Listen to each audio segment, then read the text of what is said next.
ఓం నమో భగవతే శ్రీరమణాయ. ఓం శ్రీ దక్షిణామూర్తయే నమః. ఓం శ్రీ గురుభ్యో నమః.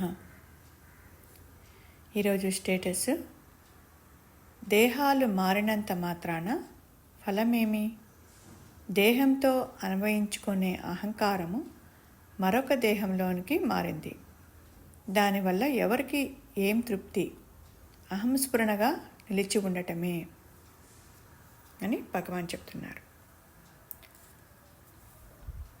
అహంకారం బలం పుంజుకొని దేహాలు మార్చుకుంటూ తనను నష్టపరచకుండా సుఖశాంతులను రాగద్వేషాలను అనుభవిస్తూ ఉంటుంది. అహంకారం ఉంటే అంతా ఉంది. అహంకారమే కోరిక, పుట్టుక, చావు. అహంకారం నిజాన్ని అబద్ధంగాను, అబద్ధాన్ని నిజంగానూ కనిపింపచేస్తుంది. ఈ దుఃఖం అనేది అసత్యం వల్ల వస్తుంది. అహంకారం నుంచి అధ్యాస అంటే సత్యం అసత్యంగాను, అసత్యం సత్యంగాను కనిపింపచేస్తుంది. దాని తర్వాతే దుఃఖం వస్తుంది. అహంకారానికి ఆవరణ అనేది ఉంటుంది. అంటే ఆవరణ అంటే ఏంటి? బంధువులు, స్నేహితులు అని అది ఎప్పుడు చూసినా మొరపెట్టుకుంటూ ఉంటుంది. అదే గొయ్యి, అదే నుయ్యి. అంటే ఈశ్వరుని అనుగ్రహం లేకపోతే అందులో నుండి విడుదల పొందలేము. ఏదైతే మర్చిపోవాలి అనుకుంటున్నావో అదే గుర్తుకొస్తున్నాయి. అంటే అదే మాయా అని అంటున్నారు. ప్రతి నామరూప ఆకర్షణకు చివరకు మనకు దుఃఖాన్నే తీసుకుని వస్తుంది. ఇతరులు మనల్ని గౌరవించాలనే ఆలోచన రావడం కూడా అంటే లోపల వెలితి ఉండబట్టే కదా మనకి అటువంటి గౌరవించాలనే ఆలోచన వస్తుంది. మనం సుఖంగా ఉండటానికి ఇతరుల కారణం ఏమిటి? దేహానికి వచ్చే రోగాలు భరించగలం, కానీ మనసుకు వచ్చే రోగాలు మటుకు భరించడం చాలా కష్టం. ఈ దుర్మార్గము, ఈ చెడ్డ అంతా మనసు వల్లనే. చిన్న గొడవలను కూడా అది పెద్ద గొడవగా చేసేస్తుంది. మనకు ఈ జప ధ్యానాల వల్ల మనసుని కొంచెము నిగ్రహించుకోగలుగుతాము. మనస్సే దుమ్ము లాంటిది. దానికి మరలా ఇతర గొడవలు కూడా కలగజేసుకొని మరింత దుమ్ము పులుముకోకుండా చూసుకోవాలి. ఇష్ట అయిష్టాలు తగ్గిపోతే మనస్సు యొక్క చాపల్యము తగ్గిపోతుంది. ఈ జీవుడి యొక్క లక్షణం ఏంటి? వాడెప్పుడు గుర్తింపులు కోరుకుంటూ ఉంటాడు. ఈ అహంకారం, మమకారం వల్లనే దేహాభిమానము కలుగుతుంది. ఈ దేహాభిమానం నశించకుండా ముక్తి లేదు. నిరంతరం మార్పు చెందేదే ఈ సంసారము. ఈ శరీరం అనేది నిజం కాదు.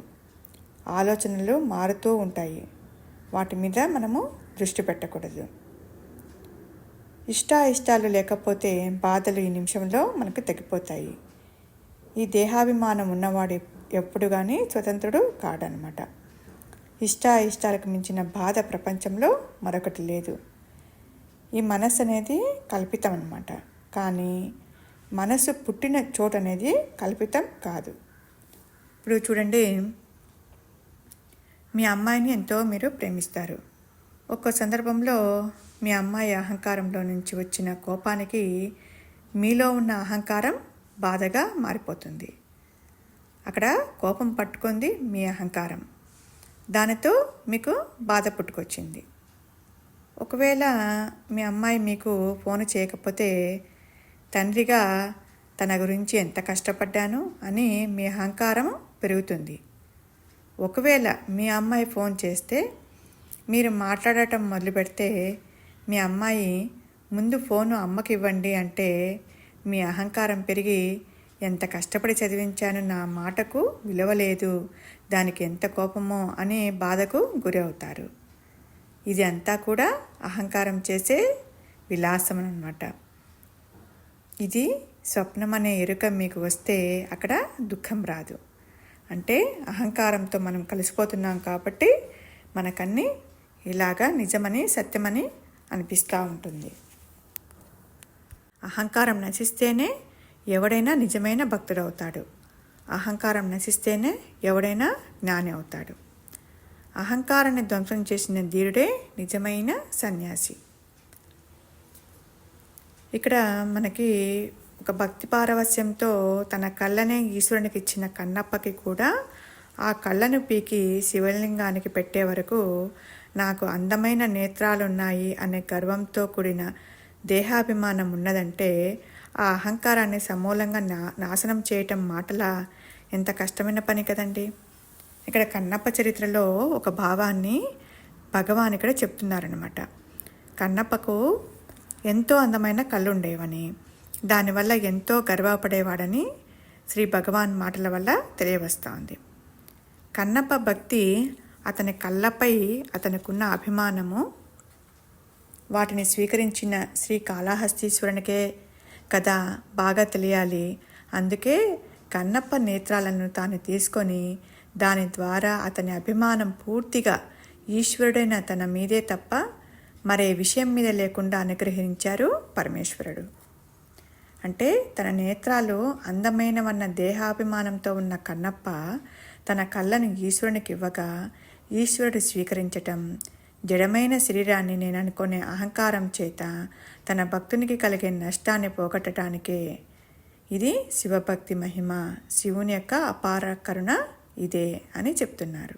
ఈ లోక విచిత్రం చూడండి. ఎటువంటి పక్షపాతం లేకుండా అన్ని ప్రాణులపై కరుణగల దైవము తమకు ఆలోచించే శక్తి ప్రసాదిస్తేనే తప్ప తమంతట తాము ఆలోచించలేని లోకులు కర్మలపై గల వ్యామోహం వలన మేము ఇది చేశాము, మేము అది చేశామని గంతులు వేయటం విచిత్రమే కదా. మనస్సు, వాక్కు, శరీర కర్మల చేత తమకు కదలిక లేదా గమనాన్ని ఇవ్వడానికి కూడా ఈశ్వరుని యొక్క కరుణ కావాలి. కానీ ఆ సత్యాన్ని గ్రహించలేక అన్నీ నేనే చేస్తున్నాను అనేటువంటి గర్వంతో గంతులేస్తున్నారు. శివుని ఆజ్ఞ లేనిదే ఒక అణువైనా కదలదు. ఒక పూచిక పుల్లనైనా కదిలించడానికి వాయువు, దహించటానికి అగ్నిదేవతలు కూడా స్వతహా శక్తి లేని వారే. అట్లాంటిది నేను అనే అహంకారంతో తాము ఏ కార్యాన్నైనా సాధిస్తామనటం ఎవరికి సాధ్యము? ఇల్లుబండిలో ప్రయాణం చేసే బుద్ధిమంతులు బరువైన సామానులను, తమ మూటలను నెత్తిమీద పెట్టుకొని బరువు మోస్తారా? మోయరు కదా. పరాశక్తి అనేక ప్రపంచ భారాలని తన సహజగుణం చేత చక్కగా భరిస్తోంది. కనుక జీవులు తమ మనఃక్లేశాలనే భారాలను ఆ పరాశక్తిపై మోపి నిశ్చితంగా ఉండటమే శ్రేష్టము. ఓం శ్రీ గురుభ్యో నమః.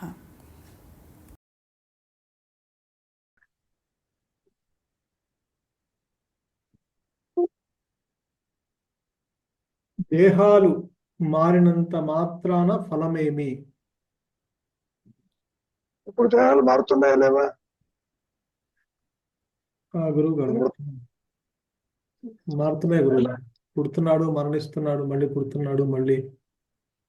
ఆ సంగతి తెలియదు. ఇప్పుడు కూడా నీవు దేహాలు మారుస్తున్నావా లేదా? మూడు అవస్థల్లోనూ జనన మరణాల గురించి పక్కకి పెట్టాడు, ఎవరికి తెలియదు. రోజు మూడు అవస్థలు మారుతున్నాయి గురువు గారు. కాబట్టి స్థూల సూక్ష్మ కారణ దేహాలు మారినంత మాత్రం నీకు ప్రయోజనం ఏంటి? లేదు కదా, అదే చెబుతున్నారు ఇక్కడ. చదువు. దేహాలు మారినంత మాత్రాన ఫలమేమి? దేహంతో అన్వయించుకునే అహంకారము మరొక దేహంలోకి మారింది. దానివల్ల ఎవరికి ఏం తృప్తి? అహంస్ఫురణగా నిలిచి ఉండటమే. ఇక్కడ అహంస్ఫురణగా నిలిచి ఉండటం అనేది వీడి చేతుల్లో లేదు. చెప్పడం బాగానే ఉంది, నువ్వు ఆత్మగా ఉండు, ఆత్మగానే ఉన్నాడు. కానీ ఈ మాయ ఆవరించినప్పుడు నీకు దేహాత్మ బుద్ధి, పునరపి మరణం, పునరపి చరణం జరుగుతూ ఉందా లేదా ఇక్కడ? కాబట్టి నాకు ఇంకో జన్మ కావాలి, బెటర్ జన్మ కావాలి, దానివల్ల ప్రయోజనం లేదు పోతున్నాడు.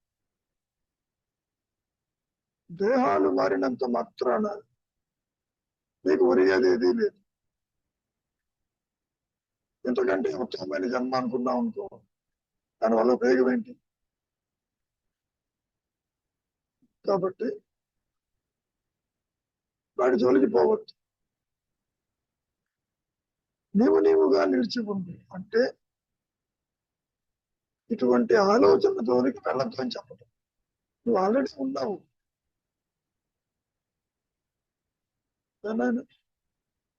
గురువు దేహాలు మారినంత మాత్రాన ఫలమేమి? దేహంతో అన్వయించుకునే అహంకారము మరొక దేహంలోకి మారింది. అంతే.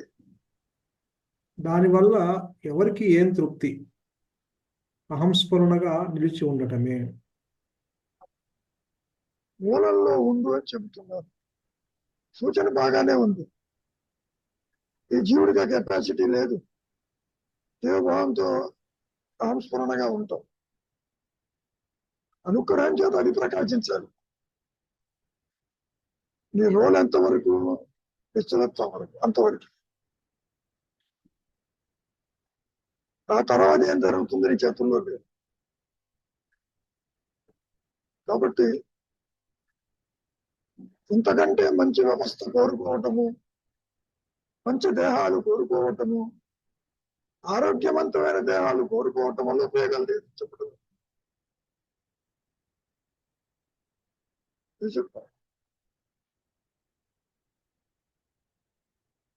కాబట్టి ఫైనల్ మెసేజ్ ఏమిటి ఇక్కడ?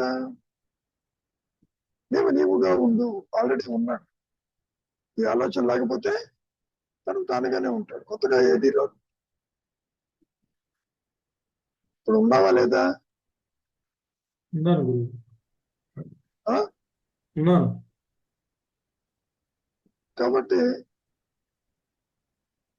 కొత్తగా ఏం లేదు. కాబట్టి ఆలోచనలకి స్వస్తి చెప్పు. ఎందుకంటే బెటర్ జన్మ కావాలని అడగద్దు, దేహాలు మారాలని అడగద్దు. ఇప్పుడు కష్టాలు ఉంటే ఉన్నాయి, వాడి జోలికి పోవద్దు. అది సెకండ్. దేహాలు మార్చి ప్రయోజనం ఏంటి? ఇది ఇందులో మెసేజ్. అంటే గురువుగారు ఇప్పుడు మాయలో మనం మాట్లాడుకుంటే సరే, ఇప్పుడు ఈ జన్మలో మానవ జన్మ వచ్చింది. అంతకు ముందు జన్మల్లో ఏం జరిగిందో మనకు తెలియదు. అంటే ఈ జన్మ తీసుకుంటే అక్కడ అనుగ్రహం లేదనే కదా ఈ జన్మ తీసుకుంది. ఇలా జన్మలు ఎవరు చెప్పారు? నా గురువు. జన్మ తీసుకోవటాన్ని అనుగ్రహంతోనే వస్తుంది. గత జన్మలో అనుగ్రహం ఉంది, ఇప్పుడు ఉన్నది. అదే అంటే ప్రకాశం లేదో ఎలా తెలుస్తుంది నీకు? ప్రకాశం మాత్రం జన్మ ఉండదు అనుకోబాకు. జరబతుడికి సత్యం తెలుసు, అయినా లేడి పిల్లగా జన్మించాడు. కాబట్టి అనుగ్రహం అప్పుడు లేదు, ఇప్పుడు ఉంటే నాకు ముక్తి వస్తుంది అనుకోవడం పొరపాటు. అంటే అనుగ్రహం ఎప్పుడు ఉన్నది గురువు గారు. అంటే జన్మ తీసుకున్నాడు అంటే అర్థము తానుగా ఉండలేకపోవటం చేతనే జన్మ తీసుకున్నాడు కదా. ఆయన తానుగా ఉంటా కూడా నీవు జాగ్రత్త స్వప్న సుషుప్తిలో తిరుగుతున్నావా లేదా? వినోదనప్పుడు దేహం లేదు, కలగట్టున్నప్పుడు దేహం లేదు. నీవు ఉన్నావు. ఎన్ని జన్మలు ఎత్తినా అనుగ్రహంతోనే ఉంటావు, ఆత్మతోనే ఉంటావు. నీకు తెలిసినంత మాత్రం జన్మ రాదనుకోబాకు, తెలియకపోతే జన్మ వస్తుంది అనుకోబాకు. రెండు సత్యము కాదు. మహర్షిని ఇదే మాట అడిగారు, సెల్ఫ్ రియలైజేషన్ వల్ల లాభం ఏంటి? జనన మరణాలు ఉండవన్నాడు. ఉండవని ఆపితే పర్వాలే, మళ్ళీ ఆ ఉచ్యతన శక్తి నిన్ను కావాలి అంటే ఇక్కడికి పంపిస్తుంది అని కూడా ఒక క్లాస్ పెట్టాడు. కానీ అంటే దాని అర్థం పంపించినా కూడా మళ్ళీ ఆ, అజ్ఞానము స్టార్ట్ అవ్వదు కదా, ఆ అజ్ఞానంలో ఉండడు కదా అతను. అజ్ఞానం అనేది ఇప్పుడు లేదు గురువు గారు, కరెక్టే. దేహాత్మ బుద్ధి జనించినట్టు ఉంటుంది. అవును. అదే అన్నాడు కృష్ణ పరమాత్మతో అర్జునుతోటి, వేల జన్మ నిత్యామిత్రం మీకు తెలిసిందని. అదే తేడా. తెలిసి ఉండి కూడా కృష్ణ పరమాత్మ వేల జన్మలు ఎత్తాడుగా మరి. తెలిసి ఉండి అనుకుందాం. కూడా జన్మ తీసుకుంటే దేహాత్మ బుద్ధి లేకుండానే ఆ, మళ్ళీ ఆ జన్మ తీసుకున్నట్టే అవుతుంది కదా. ఎలా ఉంది ఎవరికి తెలుసు? అంటే ఒక్కసారి ఎవరికి తెలుసు? ఎస్టాబ్లిష్ అయితే మళ్ళీ అది అది మళ్ళీ అది అహంకారం పుట్టదు కదా గురువు గారు. ఎందుకు పుట్టదు? అంటే జన్మ తీసుకుంటే మళ్ళీ మొట్టమొదటి నుంచి. కృష్ణుడి అది గురువు గారు. నేను వేల జన్మలు ఎత్తామన్నాడు. కృష్ణ పరమాత్మ కూడా వేల జన్మలు ఎత్తాడుగా. దూరమే ఎరుగుండి ఎత్తాడుగా. నీకు తెలియదు నాకు తెలుసు అన్నాడు. నీవు సత్యంగా ఉన్నంత మాత్రాన జన్మలకి దూరం అవుతా అనుకోబాకు. కంట్రోలింగ్ ఫోర్స్ పైన ఉంటుంది. ఒకవేళ జన్మ తీసుకున్న మూలంలో ఉంటూనే ఆ దేహం రాతుందే తప్ప మళ్ళీ అహంకారం జనించదు కదా గురువుగారు అని. నిజమే. అది మనకి తెలుసు, కృష్ణ పరమాత్మకి తెలుసు. ఇన్ని జన్మలు ఎత్తాడు కాబట్టి నాకు తెలుసు నీకు తెలియదు అన్నాడు. జన్మ ఎత్తినంత మాత్రాన కృష్ణ పరమాత్మకి అజ్ఞానము దేహాత్మకు ఉందని ఎలా అనుకుంటాం మనం? అనుకోం కదా. అవును. Are you getting the difference? అంటే కృష్ణ పరమాత్మ జన్మ తీసుకున్నంత మాత్రాన అజ్ఞానం లేకుండా మూలంలో ఉండే జన్మ తీసుకున్నట్టే కదా అని కాదా? పాయింట్. మూలంలో ఉన్న మరి దేహాత్మతో వచ్చిందిగా ఇక్కడ. ఒక ఇండివిజువల్ గా అప్లై చేస్తున్నాడుగా. ఆ, చేస్తున్నాడా లేదా? కాబట్టి రియలైజేషన్ అనేది చెప్పుకోవటానికి జన్మరాహిత్యం అని చెప్పుకున్నా, ఇది మహర్షి చెప్పిన మాట. ఉच्चతర శక్తి కావాలనుకుంటే నిన్ను మళ్ళీ పంపిస్తుంది ఇక్కడికి అన్నాడు. కాబట్టి నా దృష్టిలో అందరూ కూడా మూలము నెరిగిన వారే. టెంపరీగా నాకు తెలియదంటావు అంతే. అంటే ఇప్పుడు నాకు ఇప్పుడు టెంపరీగా ఇప్పుడు నాకు తెలియట్లేదు అని ఈ జన్మలో అంటే అన్ని జన్మల్లోనూ నాకు తెలియకండి ఈ జన్మలో మళ్ళీ వచ్చి పడ్డాను కదా అన్న సంశయం. తెలిసిన వాడు వస్తున్నాడు, తెలిసిన వాడు వస్తున్నాడు. పాయింట్. ఇద్దరు వస్తున్నాడు. ఇప్పుడు తెలిసిన వాడు వస్తే వాడు మూలంలో ఉంటాడు. ఇప్పుడు ఏ గురువు గారు? ఇప్పుడు తెలిసినంత మాత్రాన జన్మలాగిపోవటంలే, తెలియనంత మాత్రాన జన్మ రాకుండా పోవటంలే. పాయింట్ అది. కాబట్టి దేహాలు మారటం వల్ల నీకు ప్రయోజనం లేదు అనేది గ్రహించి. అది అర్థమైంది గురువు గారు.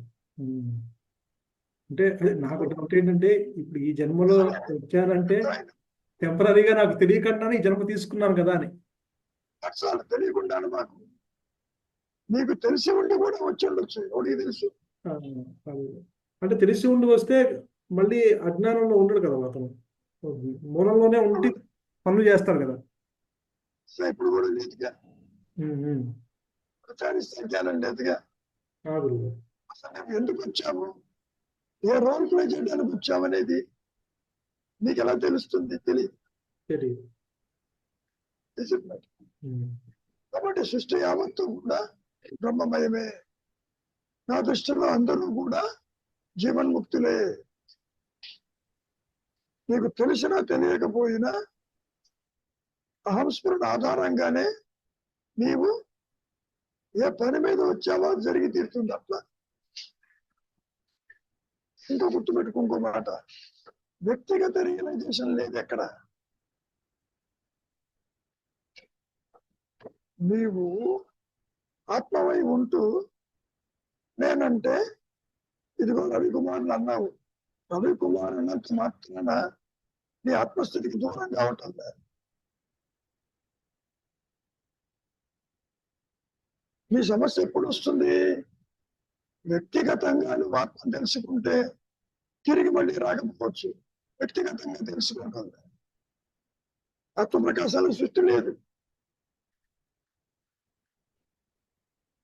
ఇప్పుడు కూడా నిద్రపోతుంటే సృష్టి లేదు. గురుగారు అవును. మళ్ళీ నువ్వు మళ్ళీ జాగ్రత్తగా వస్తున్నావా లేదా? అవును. ఇప్పుడు అడుగు నీ ప్రశ్న ఏంటో. అదే అర్థమైంది గురుగారు. అదే అంటే ఈ జన్మ పరంపర కొనసాగుతుంది అంటే ఎవరికి తెలుసు? మాట్లాడుకుంటే పోయిన జన్మలో ఆయన విను. గురుగారు పరమాత్మ వేల జన్మలు ఎత్తాను నేను కూడా అని. అన్నారు. మరి ఎందుకు ఎత్తాల్సి వచ్చింది ఆయన? There is a purpose. Purpose లేదు. గురుగారు. రాముడైనా కృష్ణుడైనా బుద్ధుడైనా జీసస్ క్రైస్టుడైనా ఉచ్చతర శక్తి మారుస్తూ ఉంటుంది. అజ్ఞానం ఎక్కడా లేదు. సృష్టిలో అట్లా అనిపిస్తూ ఉంటుంది. కాబట్టి జన్మ అనేది తెలిసినా ఉంటుంది, తెలియకపోయినా ఉంటుంది. Depending upon the higher power. విభించగా నేర్చుకోవాల్సి ఉందనుకో తిరిగి వస్తారు. ఇంకొకరికి నేర్పాల్సి ఉందనుకో అయినా వస్తావు. పాయింట్ అది. అవునవును. మరి అన్ని మాటలు అదే అవును అర్థమైంది గురుగారు. పర్పస్ ఉంటే అది పైనుంచి నేను ఇంకా నేర్చుకోవాలి అంటే వస్తావు. అవును నేర్పాలన్నా కూడా వస్తావు. అర్థమైంది.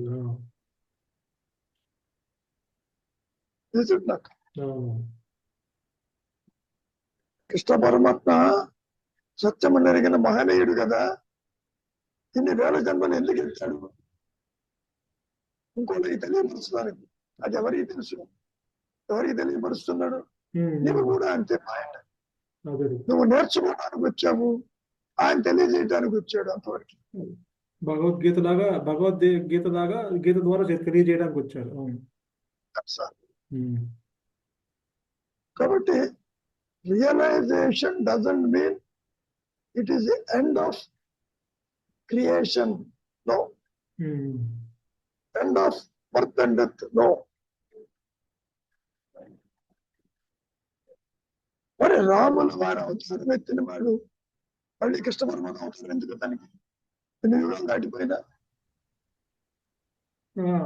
మళ్ళీ యోగ వాసిష్టం విన్నారు కదా మళ్ళీ. మరి అంటే ఆత్మ గురించి తెలుసుకుంటున్నారు అక్కడ. తెలుసుకున్నాడు. మరి ఏబిసిడి యోగ వాసిష్టం వచ్చిందంటే మరి రాముడికి చెప్తున్నట్టే కదా గురుగారు. అంటే ఆత్మ గురించి చెప్తున్నట్టంటే రాముడికి తెలియనట్టే కదా అది. ఇంత తెలుసుకుని సాటు నుంచి బాణం వేసి తిరిగి కృష్ణావతారంలో పోయేవాడి కాలికి పోయినాడు. ఎవరి ఏమంట? సత్యము తెలిసినంత మాత్రాన it is not going to stop the cycle of birth and death. అది గుర్తుపెట్టుకో. చెప్పుకోవటానికి ఆత్మ ప్రకాశం వల్ల ప్రయోజనం ఏమిటి అంటే బర్త్ అండ్ డెత్ ఉండదు. ఈ నార్మల్ కోర్స్. అందరితో ఆపలే మహర్షి. ఉచ్చతర శక్తి కావాలనుకుంటే మళ్ళీ తీసుకొస్తుంది అన్నాడు. అట్లా వచ్చిన ఏ అవతారాలండి. పాయింట్ అది. మీ చేతుల్లో లేదు. Higher power operate. ఇందాక చెప్పానే, నువ్వు ఇంకా నేర్చుకోవాల్సింది ఉంటే పట్టిపడతావు. తెలుసుంటే పడతావు. నువ్వు ఇంకొకరికి నేర్పాల్సి ఉంటే పట్టిపడతావు. నీకు తెలిసిన జ్ఞానాన్ని అందిస్తావు. పాయింట్. లేకపోతే మహర్షి ఎందుకు పుట్టాలి? శంకరులు ఎందుకు పుట్టాలి? కాబట్టి realisation will not stop the jiva prima facie to get rid of the birth and death అనేది general theory. But this is an exception. కూడా నీకు తెలుసు for every rule there is an exception. So ఆ ఉच्चतर శక్తి ఆ exception ని వాడుతుంది. లేకపోతే దశావతారాలు నీకెందుకు? అవతారాలు ఉన్నాయా? అవునవును, దశావతారాలు వచ్చినాయి. ఒక అవతారాన్ని మొత్తం క్లీన్ చేస్తే మళ్ళీ ఎందుకు రావాలి? Are you getting the clarity? అర్థమైంది గురుగారు. పర్పస్ మీద ఇప్పుడు శంకరులు కూడా భూమి మీదకి వచ్చారంటే ఇన్ని భాష్యాలు మరి ఆ అద్వైత స్థాపన చేయడానికి వచ్చారు. Purpose important. ఒకవేళ దుష్టుడే పుట్టాడు అనుకో, దుష్టగానే చేస్తున్నాడు అనుకో, వాడు నేర్చుకోవడానికి కూడా వస్తాడు. ఎవరు చెప్పండి, ఎలా చెప్తాం మనం? బోయేవాడు సైతం ముక్తిని పొందాడా లేదా? కన్నప్ప ఫర్ ఎగ్జాంపుల్, భక్త కన్నప్ప. కాబట్టి ఎందుకు ఎవరు ఈ మాయలోకి వస్తారనేది ఇట్ ఈస్ హయ్యర్ పవర్. అంటే మనిషి జన్మ లేకపోయినా మరి సాలీడికిను పాముకి ముక్తి వచ్చింది, అయ్యనుకి. సృష్టి యావత్తు కాన్షియస్ ఉందిగా. అంటే జన్మలతో అంటే ఏ జన్మ తీసుకోవాలంటే మనిషి జన్మే అవసరం లేదు. That is my point. ఇంకో పాయింట్ చెప్తా నీకు, జాగ్రత్త విను. కృష్ణ పరమాత్మ గీతలో ఏమన్నాడు? తన యొక్క విభూతుల గురించి చెబుతూ, మృగాలలో సింహాన్ని నేను, మరి సింహంలో ఉన్నట్టేగా. వృక్షాలలో అశ్వత్థ వృక్షం నేను ఉన్నట్టేగా. Is it not? సృష్టి యావత్తు ఉన్నాయి అవి ఉన్నాయి. అంటే హంసపురుడుగా నిలవటానికి ఈ మానవ జన్మే అవసరం లేదు. అశ్వత్థ వృక్షమైనా, దేవతా వృక్షమైనా, మన జంతువు అయినా. ఇప్పుడు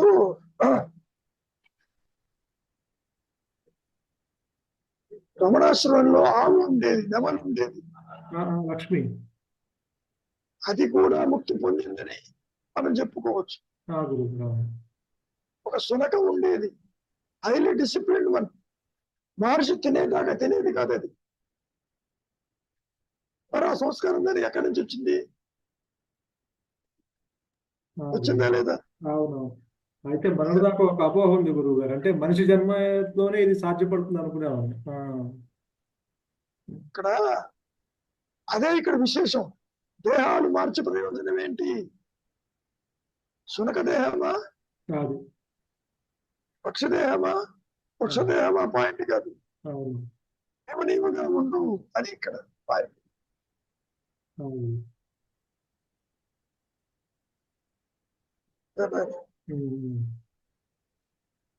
అంటే మనదాకా అంటే మనిషి, అంటే ఈ మానవ జన్మ ఎత్తింది నీకు నువ్వు తెలుసుకుంటావు అని అనుకుంటూ ఉండేవాడు.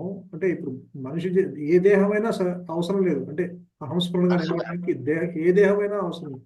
అది మనిషి దేహమైనా, జంతు దేహమైనా. అర్థం. కాబట్టి దేహాలు మారి ప్రయోజనం లేదు, అది ఇంపార్టెంట్. జడభరతుడుగా పుట్టి, లేడుగా పుట్టి మళ్ళీ జ్ఞానం అయినాడు లేదా? మరి అంటే ఆ ఉच्चतर శక్తే ఈ ప్రోగ్రామ్ నడిపిస్తుంది. దానికి శరణాగతిగా అది చూసుకుంటుంది. బట్ ఏ దేహం వచ్చిన పర్పస్ తను తాను తెలుసుకుంటాం. అదే నీలో మార్పు తీసుకురావాలి అంటే నువ్వు వస్తావు. నీవు తెచ్చుకున్న మార్పుని బోధించాలన్నా నువ్వు వస్తావు. That is my point.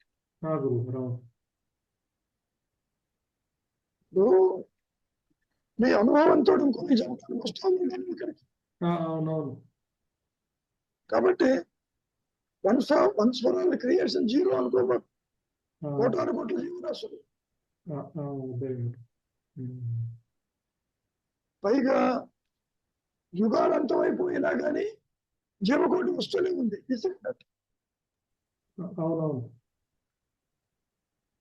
అంటే క్రియేషన్ కి రియలైజేషన్ కి కనెక్టివిటీ లేదు. అంటే యుగాలు మారుతున్నా కాన్షియస్ లో ఎటువంటి మార్పు లేకుండా ఉన్నది. అది point.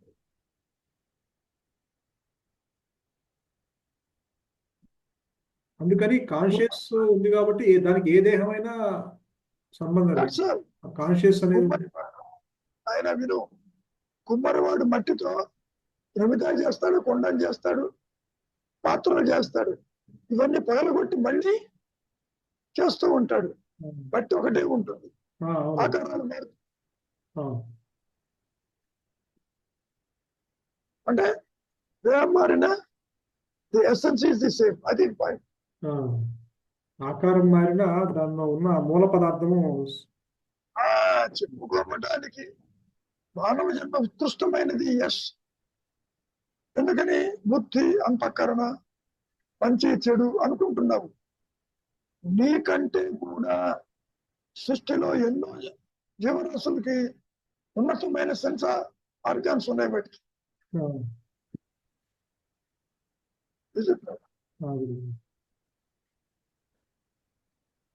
అందుకనే మనిషి మహర్షి మాట అంటాడు, the man is a moving tree, the tree is a stationary man.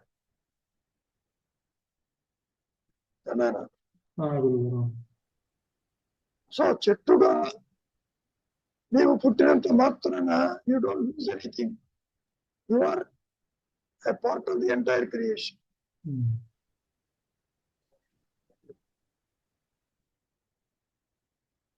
కాబట్టి దేహాలు మార్చి ప్రయోజనం లేదు. పొలంలో ఉండు. ఎస్, పొలంలోనే ఉన్నావు. వ్యక్తిగత ఆత్మానుభవం ఉండదు, ఎవరికైనా ఉండదు. ఆ సంస్కారాలతో అలా బిహేవ్ చేస్తూ ఉంటారు. అర్థమైంది.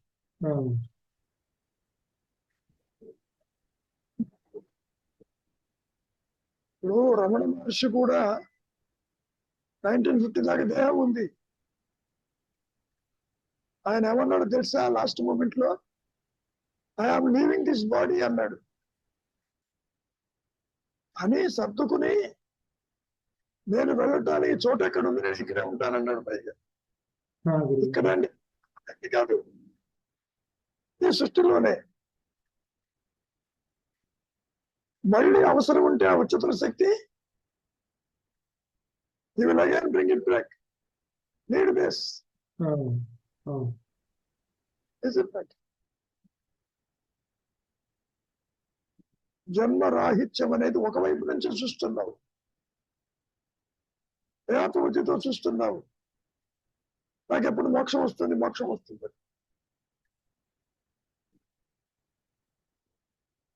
ముక్తి వచ్చినప్పటికీ తిరిగి రావన్నటువంటిది లేదు ఎక్కడ. ఇది ఉంది. ఎన్నో నదులు సముద్రంలో కలుస్తూ ఉంటాయి, మొత్తం కోల్పోతాయి. You mean to say that it is end of the river? No.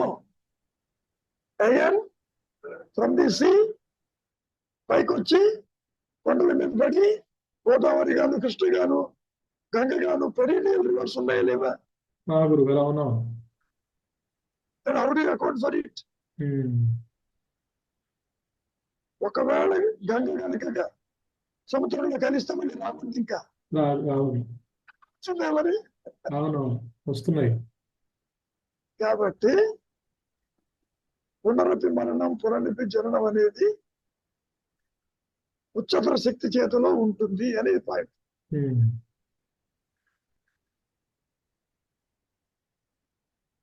Triveni సంగమం గురించి కూడా తెలిసి ఉంటుంది నీకు. ఒక నది అంతర్వాహినిగా ఉంటుందంటారు. సరస్వతి నది మనకు కనపడదు. అంతర్వాహినిగా ఉంది.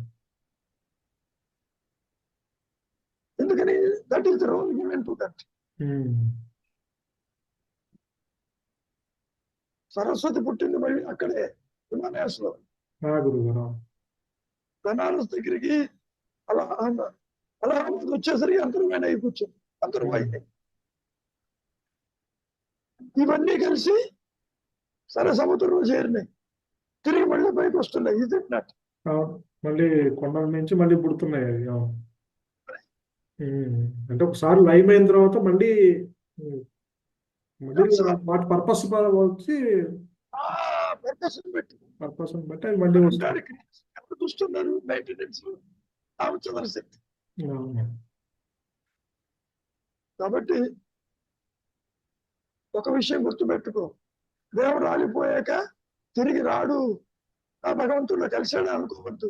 ఆయన ఇష్టం. ఇవిలాగా గురువు గారు. నీవు తెలుసుకోవాలని ఉంటే మళ్ళీ పంపిస్తాడు, నువ్వు ఇంకొకరికి చెప్పాలని పంపిస్తాడు. In both ways. అదే అదే గురువు గారు. అంటే జన్మ ఇది ఉన్నది అది ఉంది, అంటే జన్మ లేని స్థితి ఉంది, మళ్ళీ పర్పస్ ఉంటే మళ్ళీ వచ్చి ఈ సృష్టికి మళ్ళీ తోడ్పాటు అందించడం ఉంటుంది. అంతవరకు దేనికి? నువ్వు బాగా చదువుకున్నావు, గురువుల దగ్గర నేర్చుకున్నావు, నీవు కూడా నేర్చుకున్నావా లేదా? అదే ఇన్స్టిట్యూట్ లో నీవు నేర్చుకున్న పాఠం ఇంకోళ్ళకి చెబుతున్నావు, ఇంకోళ్ళు నేర్చుకున్నావు, వాళ్ళు మళ్ళీ గురువులు అవుతున్నారు లేదా? చేస్తున్నారు. సైకిల్ రిపీట్ అవుతుంది. సార్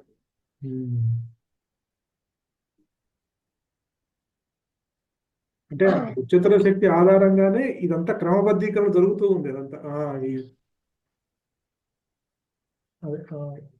ఇది ఒక క్రమంలో అంతా జరుగుతుందంటే అదే ఆధారం. ఆయన నువ్వు ఒక సబ్జెక్ట్ లో నిష్ణాతుడు అయినావు, నువ్వు పాఠాలు పెట్టావా లేదా ఇంకొకరికి? ఆ పాఠాలు నేర్చుకుని వాడు ఇంకొకరికి చెబుతాడా లేదా? కాబట్టి సృష్టి యావత్తు కూడా ఆ హయ్యర్ పవర్ రొటేట్ చేస్తుంది.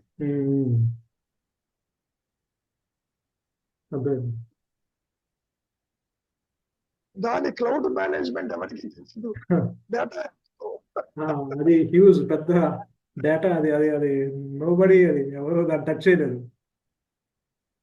సో ఏ డేటా ఎక్కడి నుంచి తీసుకొచ్చి ఏ ప్రయోజనాన్ని పెట్టాలనేది అది డిసైడ్ చేస్తుంది, దేహాలు మారుస్తుంది.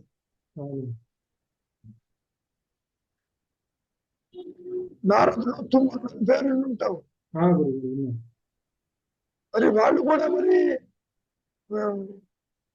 జ్ఞాన స్వరూపులే కదా.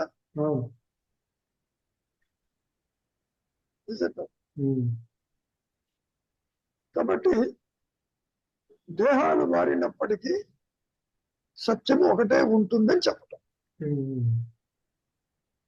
పైగా నువ్వు ఉండు అంటున్నారు, నీ చేతుల్లో లేదు ఉండటం.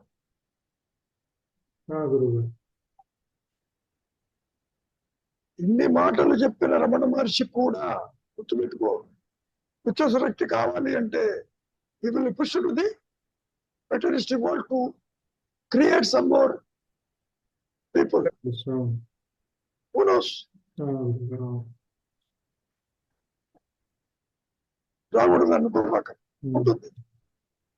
అదే అంటే ఇక్కడ మనం ఈ ఈ జీవుడు రోజు 3 స్థితులు 3 దేహాలు ఇక్కడే మారుస్తుంటే, అలాంటిది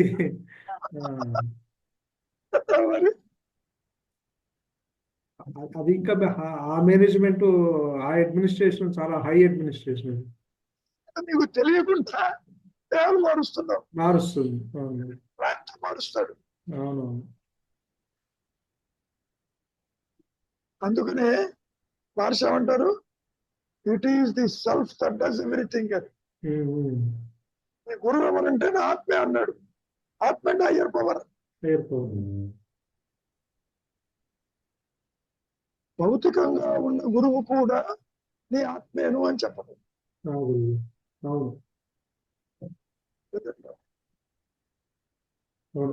భగవాను అదే అంటారు, మీరు అదే అంటారు, నా ఆత్మే నా గురువు అని అంటున్నాను. ఇంకోటి ఇది వద్దని కావాలని అడగద్దు, అది చూసుకుంటుంది ఏం చెయ్యాలని.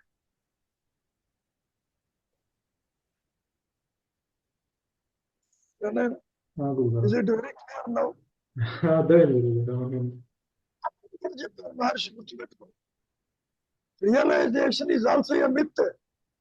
విడిగా ఏముండదు.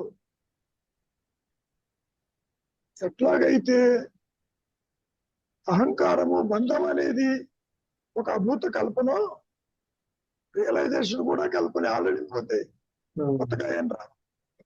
అదే ఈ ఈ అజ్ఞానం అనే భ్రమని రియలైజేషన్ భ్రమతో తొలగింది అన్న. That's all. ఇది భ్రమే, అది భ్రమే. పెట్టాడు అంతే. అవును, కొత్తగా వస్తే అది ఇంకా అది కొత్తగా వచ్చింది కాదు కదా గురువు గారు. అవును. అజ్ఞానం అనే ఎలిమెంట్ జ్ఞానం అనే దాంతో పెట్టాడు అంతే. నిజానికి జ్ఞానాజ్ఞానాలు ఏమీ లేవు, రెండు ఉన్నది అవేర్నెస్.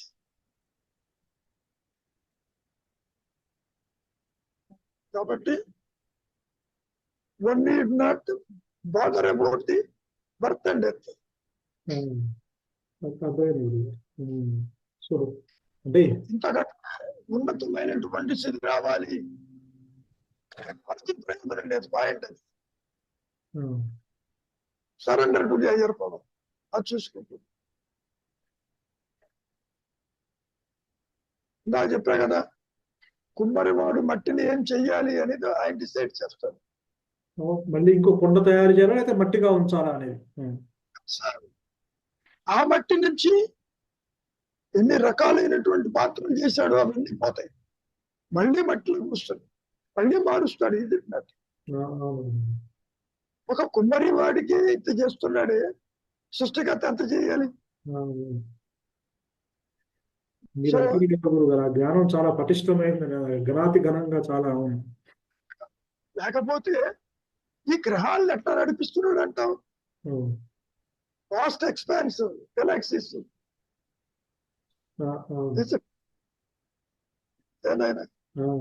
ఇటువంటి ఎన్నో ఎవరికి తెలియదు. సోలార్ సిస్టమ్స్ సూర్యుడి కన్నా శక్తివంతమైన చాలా ఉన్నాయట గురుగారు గెలాక్సీస్. లైట్ ఇయర్స్ లో ఉన్నాయి. ఏనాయనా ఘనాతి ఘనం అంటే అది,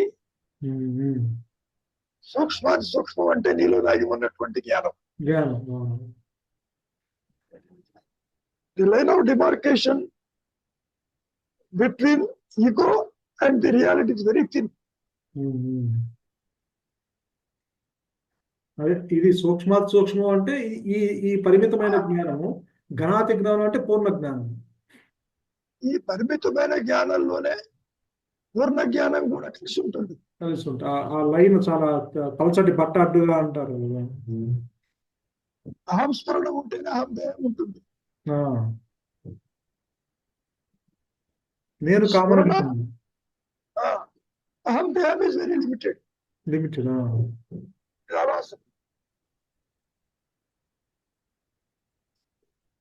ఒక సందర్భంలో మహర్షి ఒక టెంపుల్లో ముత్యాల పల్లకి వచ్చింది, ఎవరితో ఇచ్చారు ఏమిటి అన్నట్ట. అప్పుడు వెంటనే మహర్షి అన్నాడు, ఇంత పెద్ద సృష్టించిన వాడికి ముత్యాల పల్లకి లెక్క అన్నాడు. కాబట్టి the higher power can create anything. ఎంత తన స్వరూపము జ్ఞానం అని ప్రకటించబడిన తర్వాత కూడా మళ్ళీ ఆ ఉच्चतर శక్తి ఆధారంగానే నేను పనిచేస్తున్నాను చెప్తున్నారు భగవాన్ కూడా. అంతే.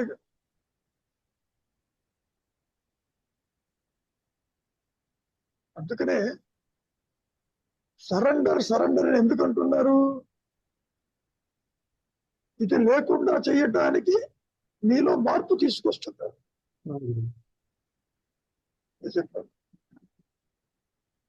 ఎన్నో రకాలుగా బోధించారు కదా.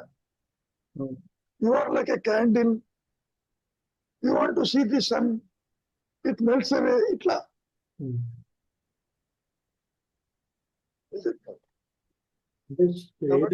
విచారం కానీ లేదంటే శరణాగతి, రెండే చెప్తారు. శరణాగతి కూడా ఎక్కువ, అది కూడా హయ్యర్ పవర్ చేస్తుంది నీ చేత. You are not independent of that. నిన్ను నడిపించేది అది. నీలో మార్పు తెచ్చి సరెండర్ అయ్యేటట్టు చేస్తూ, నీలో మార్పు తెచ్చి వివేకము వైరాగ్యం వచ్చేట్టు చేస్తూ. అందుకనే మహర్షి ఏమంటారు, it is the higher power self that does everything.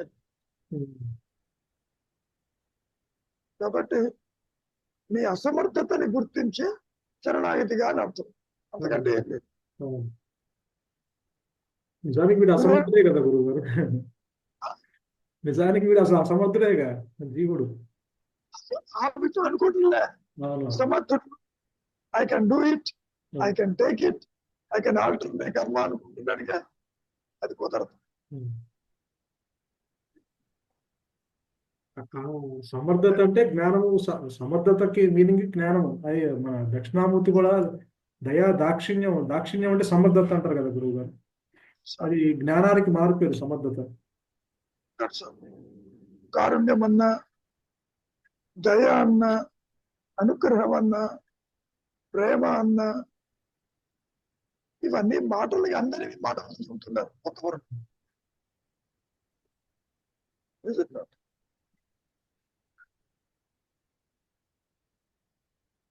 చెప్పండి శ్రీనివాసరావు గారు, కాసేపట్లో అదృశ్యం అవుతుంది.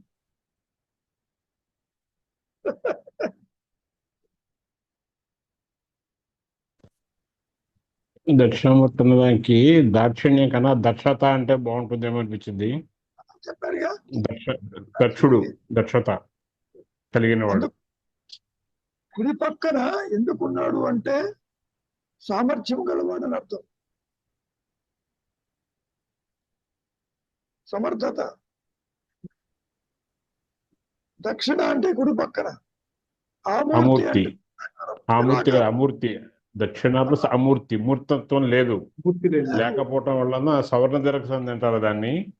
దక్షిణామూర్తి అయింది.